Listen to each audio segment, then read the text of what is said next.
This is the day the Spirit of love has made. Let us rejoice and be glad in it. Yes! From the bitterness of winter's bonds, we rejoice. From the shackles of our despair, we break free. From the tomb of doubt and fear, we come forth into this dazzling, light-filled day. Awaken our minds, arise our hearts, refresh our spirits on this most glorious Easter morn. Welcome to all who are visiting Unity Church for the first time or for the 400th time. Welcome to our guest musicians who are visiting us from Germany. Welcome. Guten Morgen, guten Morgen. Welcome to all who seek a congregation that strives to lead lives of integrity, service, and joy. Whomever you love, wherever you're from, your gifts and your wounds are welcome here. So this is a full house, folks. Yeah. If you can scooch in, that's a highly liturgical word. Scooch in the center so that we can make room for others who are also coming to the service this morning. If you got space by you, you need to move. Scooch in. This is not only Easter morning in the Christian tradition, but today is also the Transgender Day of Visibility, a time to honor and recognize. Yes. To recognize the diverse gifts that our trans siblings share and the ways in which they would have been naturally included around Jesus' table had there been a Transgender Day of Visibility 2,000 years ago. So today we celebrate love come to life again as this community gathers in word and song. And this vital and active congregation there has many events and activities. I'm not going to list them all. You can see them in your This Week at Unity. However, as our members know, Unity Church has been in search for their next settled minister. And so this morning we have some news from the ministerial search team. To share that news with us, I'd like to invite Kat Sherman to the reading desk. Welcome, Kat.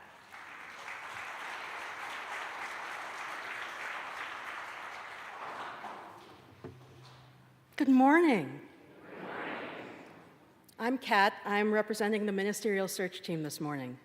My announcement today is brief. I am very excited to share with you that we have a candidate for the next settled senior minister at Unity.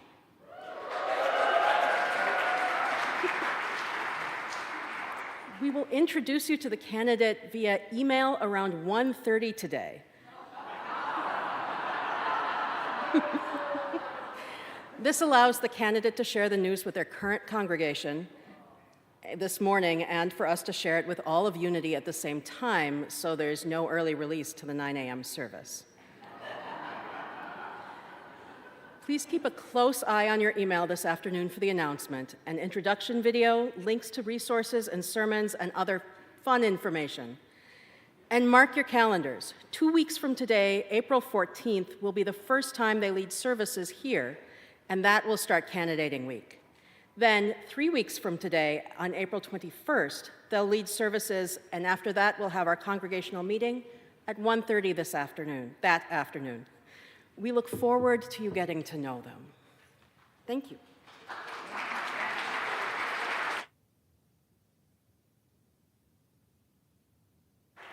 For centuries, church bells have pealed to bring the faithful together and to share good news. So we begin our worship this morning with the pealing of our bell in celebration and exaltation.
Welcome, friends, to this place of possibility.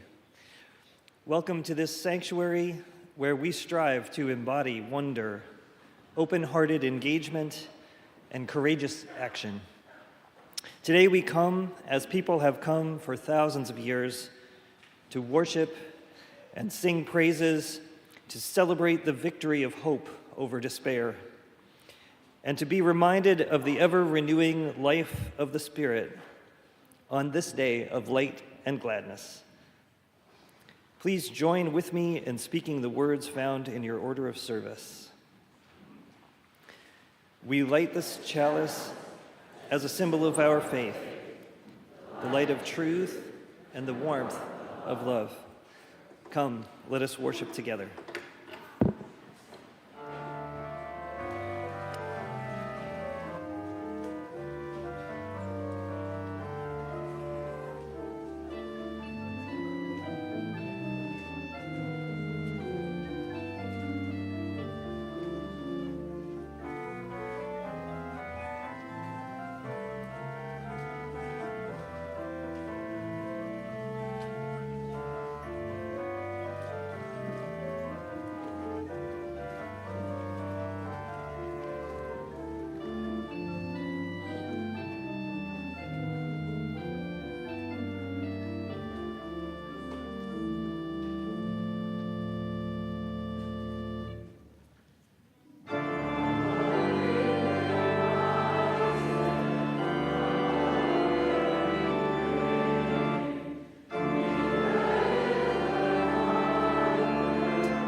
Will you please join in the responsive reading that can be found in the back of your gray hymnal,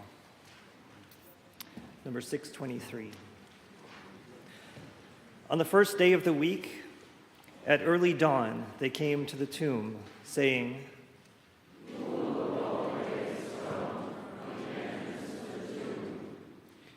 They looked up and saw that the stone had already been rolled back.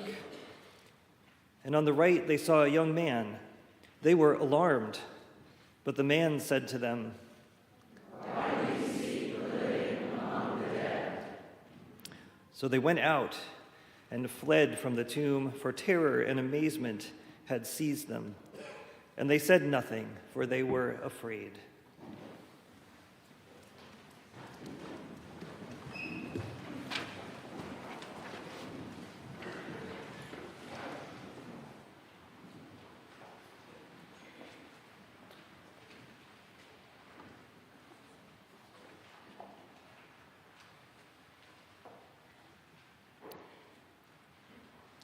Each time we gather for worship, we set aside a moment to expand the caring ministry of this congregation. Let us take a moment now to settle ourselves, to pause, let's take a deep breath together and enter into a time of meditation. reflection, and prayer.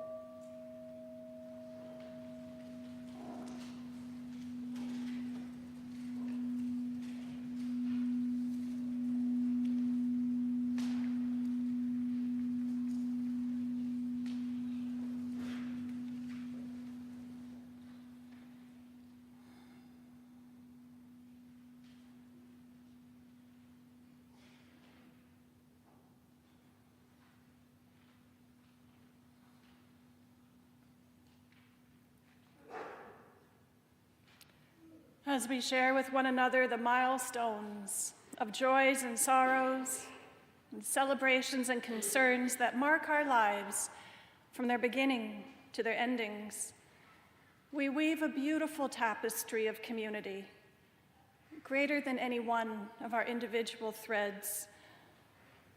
We hold and are held by each other. Today in our community, we congratulate and celebrate with Kathy Taylor and Mark Tchaikovsky, who were married here in this sanctuary yesterday. Many blessings to you both on this joyous occasion. And we mourn the death and we celebrate the life of Marty Myers, who died on March 21st. Marty was a member of the Unity Church for many years and is survived by her daughter, Kelly Lowry, and grandchildren, Sam, Alex, Kyra, and Tori, and great-granddaughter, Lola Bell.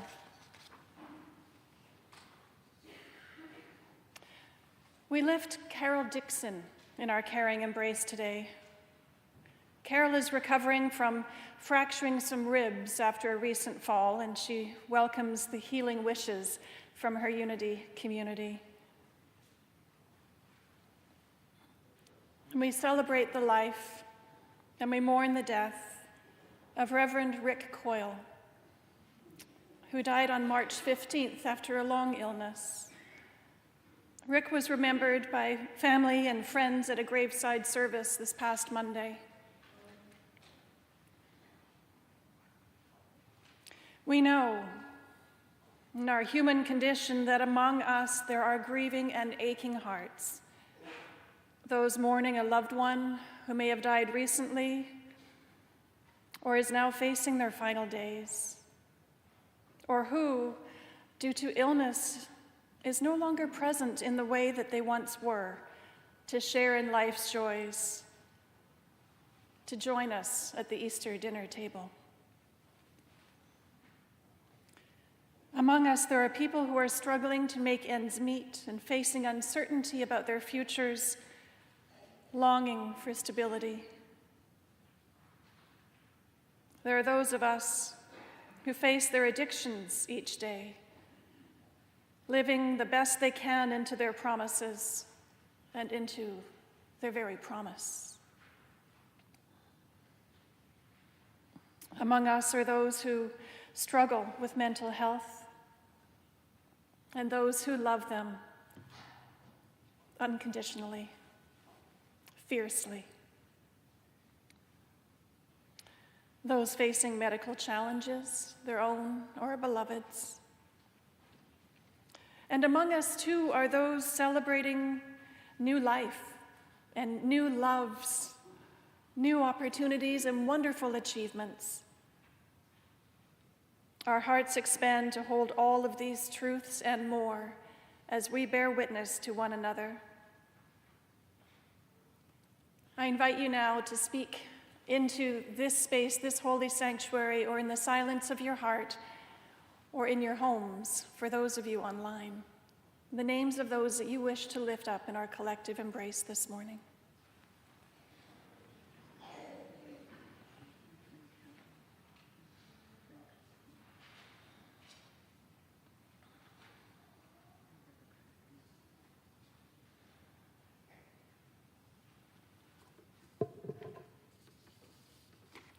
Will you pray with me?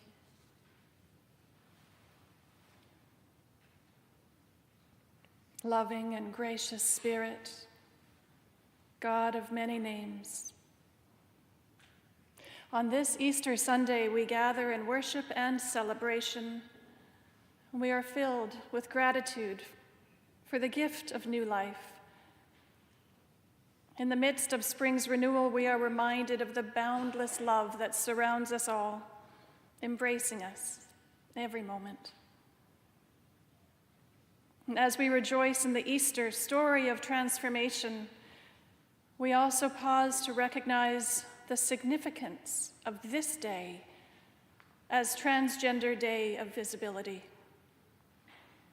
We acknowledge and honor the resilience and courage and beauty of our transgender siblings in a world that often seeks to silence and erase their voices. We affirm the sacred worth and inherent dignity of all. In the spirit of inclusion and justice, may our community be a beacon of light, welcoming all who seek refuge and belonging. And may we create a space where every person can fully embrace their true selves, free of fear and discrimination. As we journey together in faith, may we embody the transformative power of love, breaking down barriers and building bridges of understanding and acceptance. May our worship today be a testament to the radical hospitality of Jesus, who welcomed all at his table. On this day, may we be reminded of the ever-renewing life of the Spirit. We lift our collective prayer as we enter into a time of silence together.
Have you ever stopped to wonder about the difference between a glance and a gaze? A quick glance that goes out and catches a glimpse of something versus a gaze with fixed eyes and steady focus so that we can take a good, proper look at something. Have you ever wondered about the difference between a glance and a gaze? With the help of the congregation, I want to invite the children of the church to please come forth and let's do an experiment. Come up front and just stand with me right here. You're welcome to even step on the chancel steps so you can get a better look when we begin this experiment. But stay standing. You'll want to stand for this. Children of the church, come on up front. All right.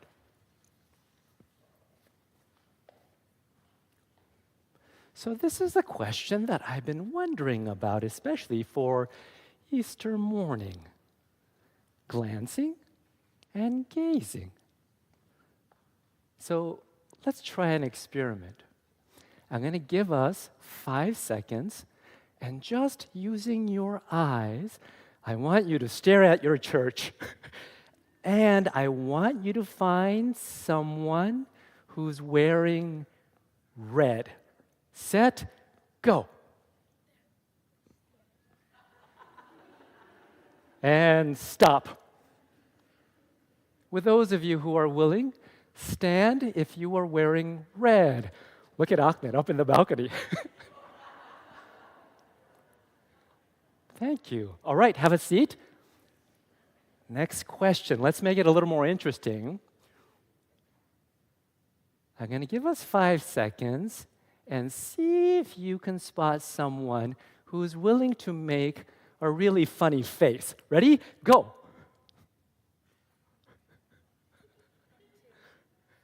And those of you who are willing to make a funny face, would you please stand for a second?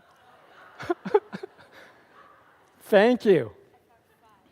You guys are really good at this. You found a lot. Let's make it one more time. Let's make it really, really challenging.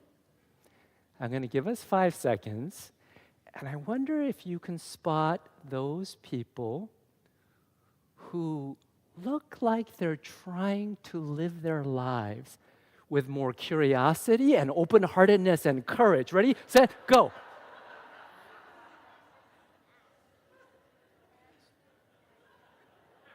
And with all those who are trying to live your life with more curiosity, open-heartedness, and courage, would you please rise? Oh my gosh. Thank you. Please have a seat. And the children, have a seat. Have a seat. Thank you, everyone, for participating in that experiment.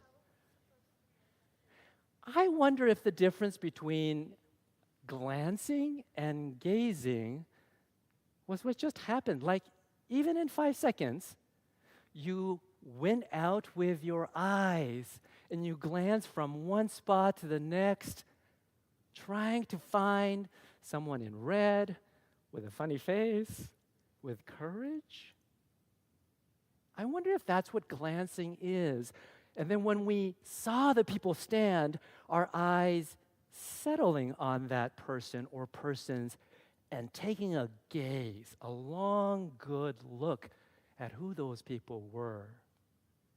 I'm thinking about glancing, about going not just where it's near and close, but even to the far corners and just sweeping, darting in and out and around, trying to find red or a funny face.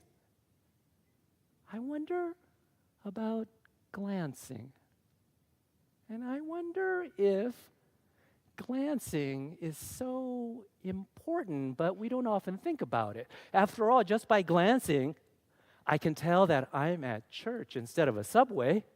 Just by glancing around, I can tell that there are lots of new faces in the sanctuary this morning.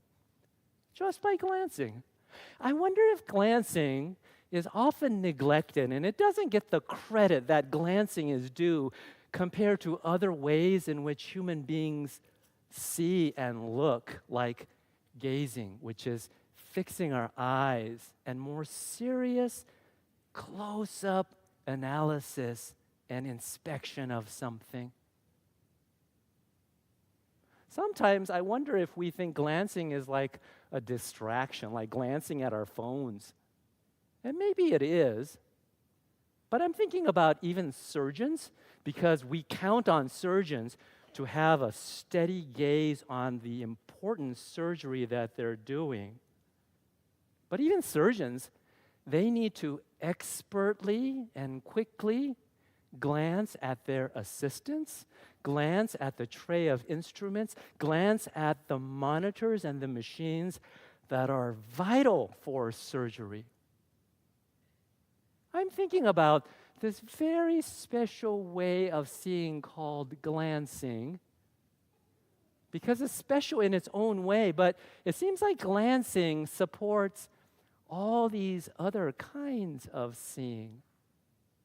Other kinds of seeing that might depend on glancing for its spirit of exploration, going here and there, and open to new discoveries. I wonder if gazing is sort of like a boat, and it drops its anchor, and it's just going to focus on that thing, whereas glancing is like lifting up the anchor, hoisting the sails to the wind, and ready to go and explore, to see what's out there in our changing world.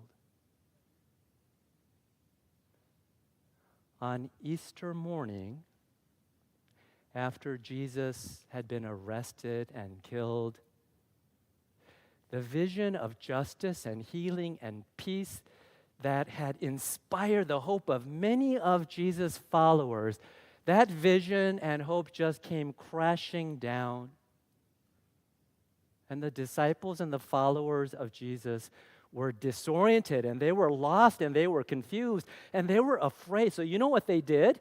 They huddled in their houses, they locked the doors, and then they dropped their anchor, and they gazed on their sadness, their fear, their confusion.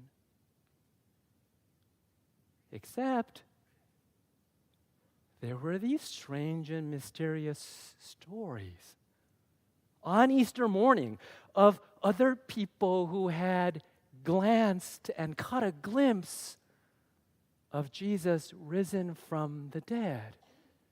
No proofs, no scientific data, but just stories of people who had glanced and just caught a glimpse of something strange and mysterious. I wonder if those glances and glimpses, I wonder if they asked the disciples and the followers to lift up their anchor from their fear and sadness, to get outside of their gaze, which was boxed into their hopelessness, and to get out and to glance about and to look and explore.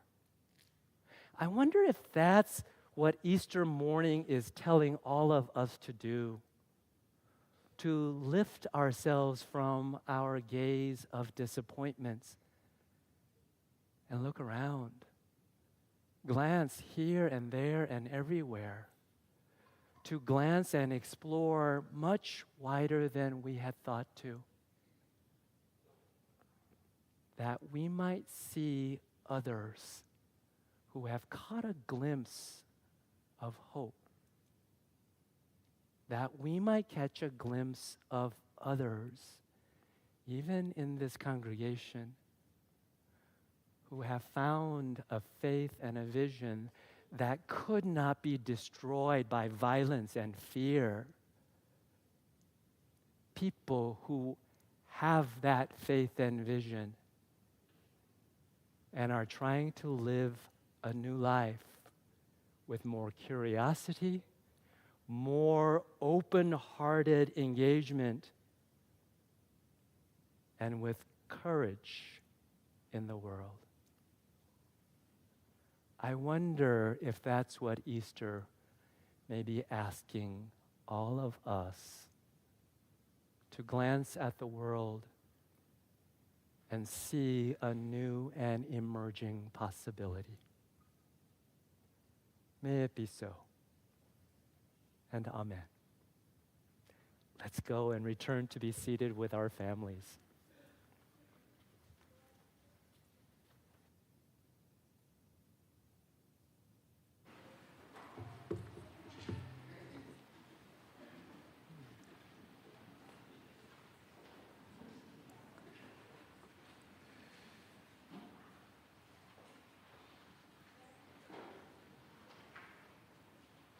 Unity Church is framed by statements of conscience, known as its ends statements. One of those is generously give and openly receive compassionate care in times of joy, sorrow, and transition. Our compassionate care extends beyond the walls of this church to communities with whom we share a common interest. Each week, the larger portion of our offering goes to these community partners. This week's offering will be dedicated to Mano a Mano, who partners with Bolivia's marginalized indigenous communities to improve health and economic well-being. Here in St. Paul, its volunteers, many of whom are Unity members, collect donations of surplus medical and school supplies and other items that help support these projects in Bolivia. Over 4 million pounds have been shipped to date.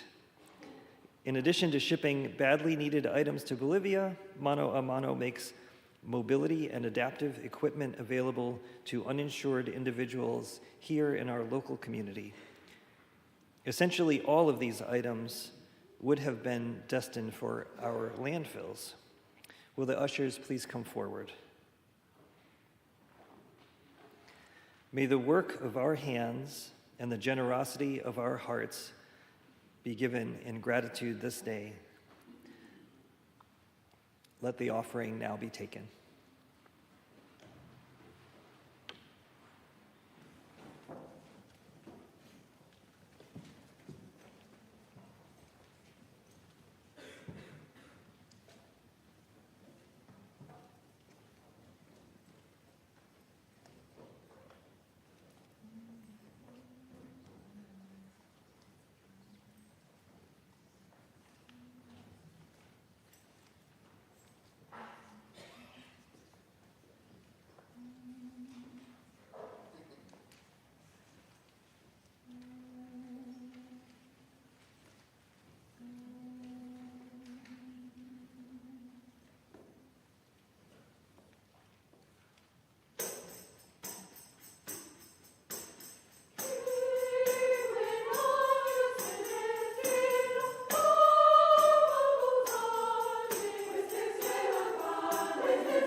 Today's reading is from the book of Luke.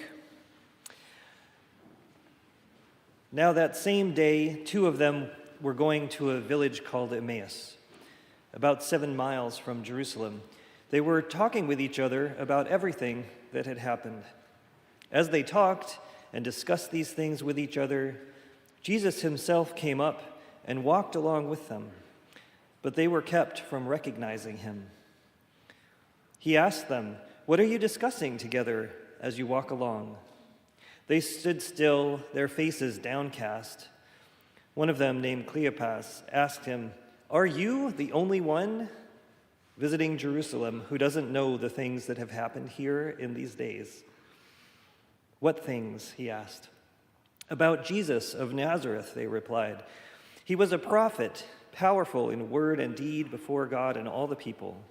The chief priests and our rulers handed him over to be sentenced to death, and they crucified him. But we had hoped that he was the one who was going to redeem Israel.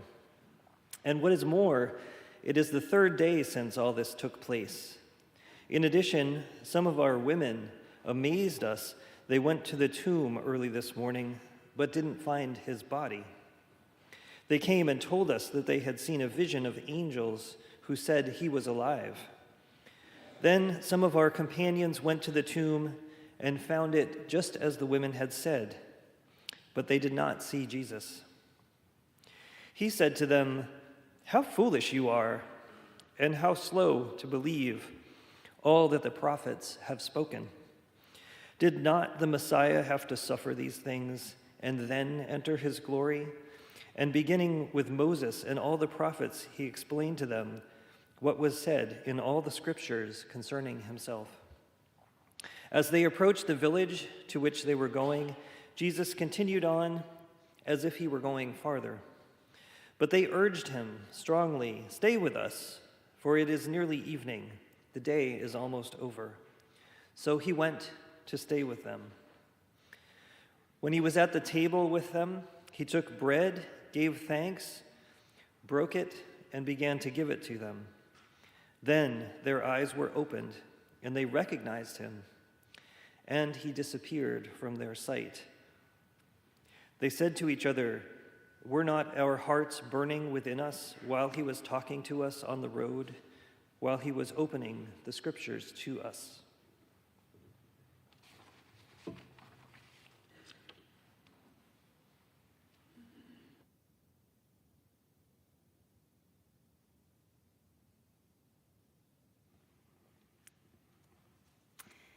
If there's one question I've wrestled with every Easter morning, it's this one. What really happened? I mean, I often feel like I'm among those disciples in the passage you just heard, walking together towards the village of Emmaus, talking about Jesus, but feeling in my heart of hearts that there's only one thing we can know for sure, that Jesus is dead. That was indisputable because the disciples had all seen his death with their own eyes. And it was hard enough to watch their friend die, but with him had also died the dreams of the world that Jesus preached, a world where the last shall be first and the first last, where the promise of a coming Messiah would overturn the oppressions of empire. That dream was so real in their minds and hearts. But the crucifixion was a rude awakening. So now what? All we have left is our stories about Jesus that we can tell to strangers. Strangers like the guy who just joined us on the road to Emmaus. Hey, who is this guy anyway? Was he a friend of yours? I can hear the disciples asking. So I got to tell you, that gospel story has always kind of riled me up. I mean, I just want to say, what's wrong with these people? Why can't they recognize the person that they have just spent the last 3 years with, traveling, eating, drinking, sleeping together? Even if they could not see him with their eyes, why could they not recognize him? And it makes me want to shout, "Wake up, you fools. It's Jesus walking with you, not some stranger." But then I got to calm down because I recognize, and I got to give the disciples a bit of a break because I have the same problem they do. Maybe you do as well. I call it the hidden in plain sight problem. Do you know what I mean? Where are my keys? I can't find my keys. Well, my husband will point to the coffee table. You mean those that are right there? Why couldn't I see what was right in front of me? Well, it's usually because we have a different picture in our mind of where something is supposed to be, that we can't see what it really is or where it really is. And in many ways, that's what Jesus' ministry was all about, helping people to discover what was hidden in plain sight. The cruelties of empire, the ways in which the religious authorities and laws had ceased to serve human needs, all the ways in which the principalities and powers of the time were death-dealing instead of life-affirming. And I think there might be another reason why the disciples did not realize he was there. And it's grief.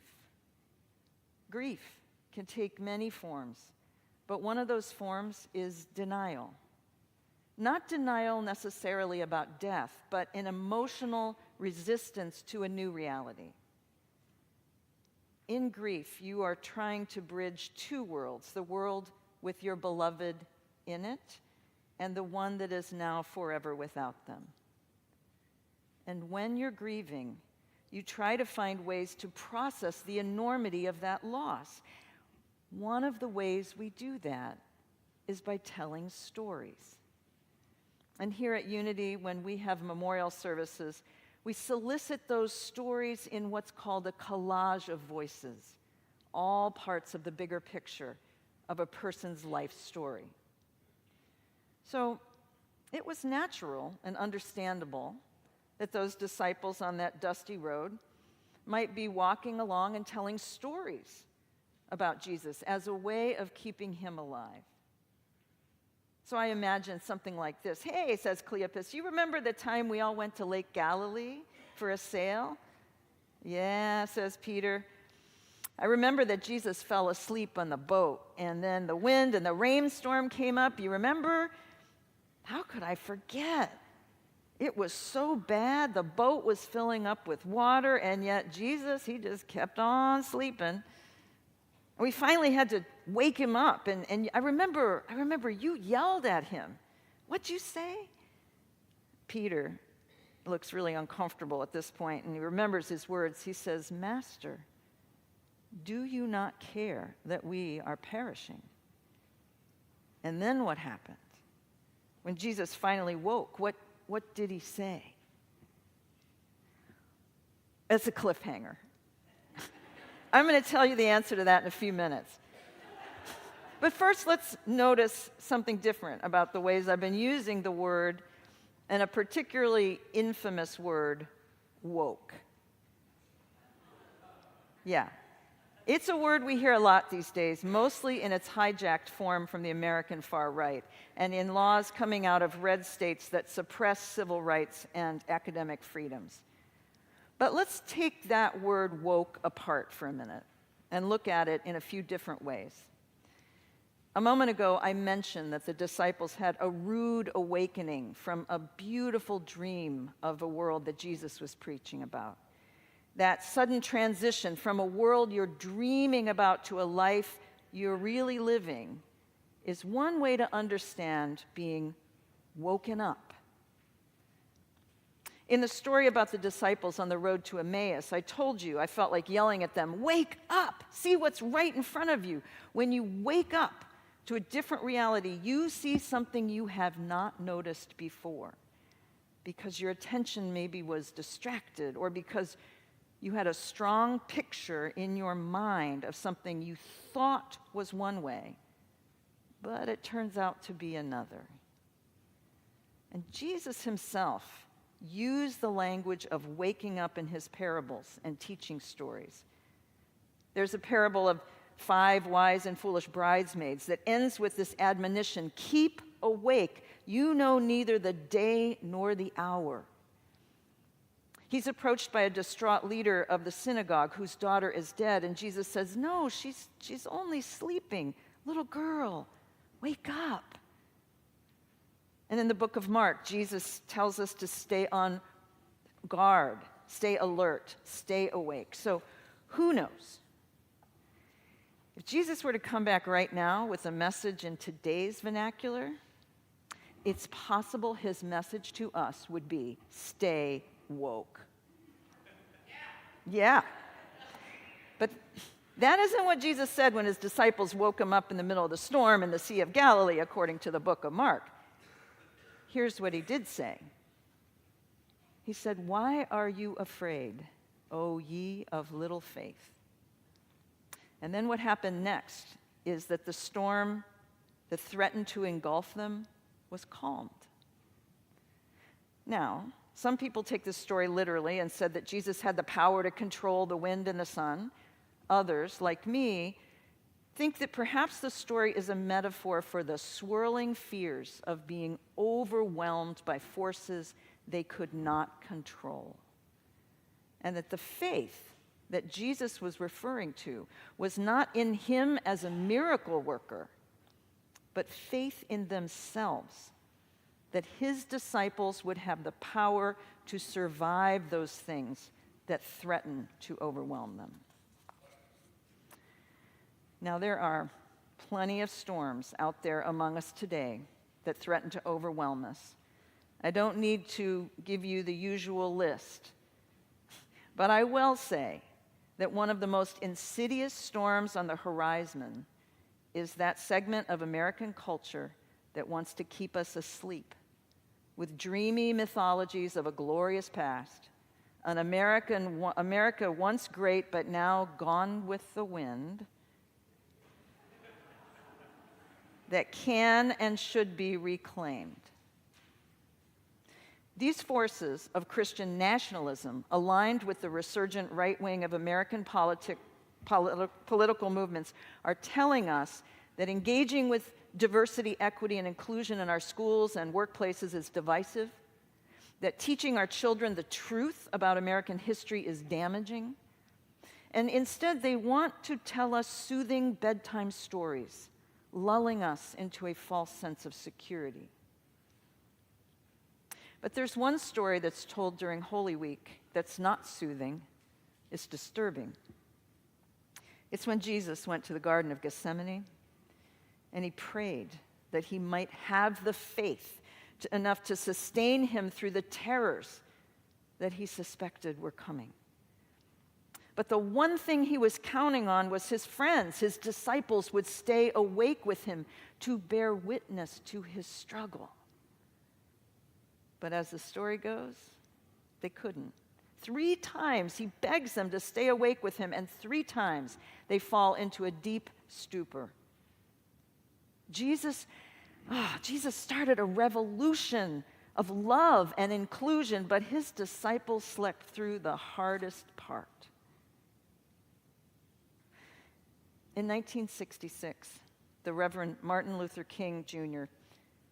delivered the Ware Lecture at the Unitarian Universalist General Assembly, and his words were eerily prescient for us today. His title, "Don't Sleep Through the Revolution." And his main message to the group of Unitarian Universalists who were struggling to discern their place in the civil rights movement was a wake-up call to action. He said, the question is, what do we do when we find ourselves in such a period? The church has a great responsibility because when the church is true to its nature, it stands as a moral guardian of the community and of society. It has always been the role of the church to broaden horizons, to challenge the status quo, and to question and break mores if necessary. And then he goes on to explore what the church needs to do to stay awake through the revolution. He insists that liberals continue to affirm the essential immorality of segregation. In today's words, he would certainly frame it as white supremacy culture. He rejects the belief in the superiority of one race over another. And he enjoins the church to engage in strong social justice and social action to disrupt the status quo. Stay awake, King tells us. A powerful message then and now.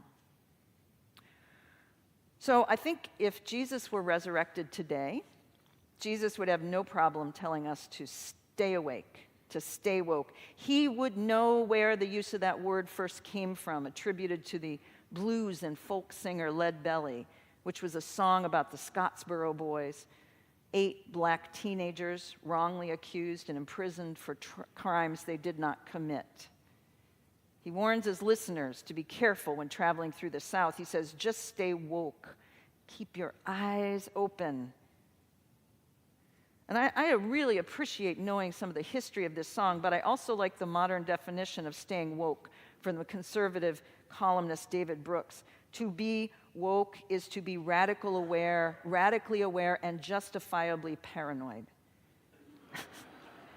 It is to be cognizant of the rot pervading the power structures. So I think that the rot, that the power structures that Brooks is talking about, is that we must wake up and be suspicious of this country's history of racialized capitalism, the reality of systemic and institutional racism, and the pervasiveness of white privilege, and the fact that gender-based discrimination of all kinds sustain and support these structures of power. Now, I know, it's Easter Sunday. And I'm sure some of you came here today to find hope in the coming glories of spring instead of a hope for ending empire and fascism. But Jesus was a prophet challenging empire, not an Easter bunny. And his words still challenge us today. Not only his encouragement to set aside fear and embrace faith in each other, but also his question, can you not discern the sign of the times? Jason Stanley, author of a book called How Fascism Works, has given us many signs we should be looking for in the rhetoric from the right during the upcoming election season. And I mentioned fascism because I see these are the first signs of a bigger storm that we should see clearly for what it is and call it by name. It is called fascism, and we cannot sleep through that storm or lose faith in our own strength to stand up to it. So here's just a few key points from Jason Stanley's book. He says, fascists are always telling a story about a glorious past that's been lost, and they tap into this nostalgia. Just see if any of these resonate with you. Fascism routinely creates alternative realities that have no basis in fact. He writes, authoritarians undermine what we know to be true and convince the population that A, everyone is lying, and B, that lies don't matter. And fascism preaches victimhood. Fascists tell people that equality is victimizing them by making them lose their rightful place in power. Therefore, fascists seek to eliminate both democratic processes and marginalized communities to return to an often fictitious and glorified past where their power reigned unchecked. These, and there are 10 others, or 7 others on Stanley's list, are signs of a nation that is in desperate need of people not to be lulled to sleep with the belief that democracy cannot fail. And so what we need is a gospel moment, like when the disciples' eyes were open and they said to each other, were not our hearts burning within us while he was opening the scripture to us? In today's words, were we not moved when we remembered the dream of beloved community? Did our despair not turn to a revival and a renewal of our faith in this dream, that the dream is not dead, but it's to help us wake up and make it real? So my job is to bring you some good news on Easter Sunday. So here's some good news to remember on Easter Sunday, that this custom and tradition of celebrating Easter began with failure. Not the failure of Jesus, despite his execution and the scattering of his followers. No, Easter began to be celebrated with the failure of empire. Despite all their efforts to suppress Jesus' story, to silence the movement that his preaching started, empire failed. We celebrate Easter today because the authorities tried their best to keep that body down in the grave, but they could not. They failed miserably. They thought by killing a man, they could also kill the movement that he began. They thought that by shutting him up in a tomb, that those who were inspired by him would simply go away. But 3 centuries later, his movement took over the empire when Emperor Constantine converted to Christianity, and here we still are, talking about Jesus, standing atop the ruins of empires long gone. Those in charge back then were deeply threatened by the idea of Jesus' resurrection, but they could not grasp what the reality of resurrection really meant. So I'm here to tell you that all of us together have the power that the early Christian community found, that you have the power inside of you to awaken your faith in beloved community and to disturb the sleep of a catatonic culture. And I'm here to tell you that you have the power to wake the sleeping giant of democracy. And I'm here to tell you that the next time someone throws out wokeness at you, intending to be an insult, you turn over those tables of fear and fascism and you say, yeah, I'm woke. But more than that, I'm awake, and I want you to be awake too. So let's wake up. Wake up. Wake up to the beloved community. Wake up to the resurrection message. Wake up. Stay woke and rise up. Rise up with me as we sing our closing hymn, Jesus Christ is risen today.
Stay alert. Do not fall into despair, for you are powerful beyond your knowing.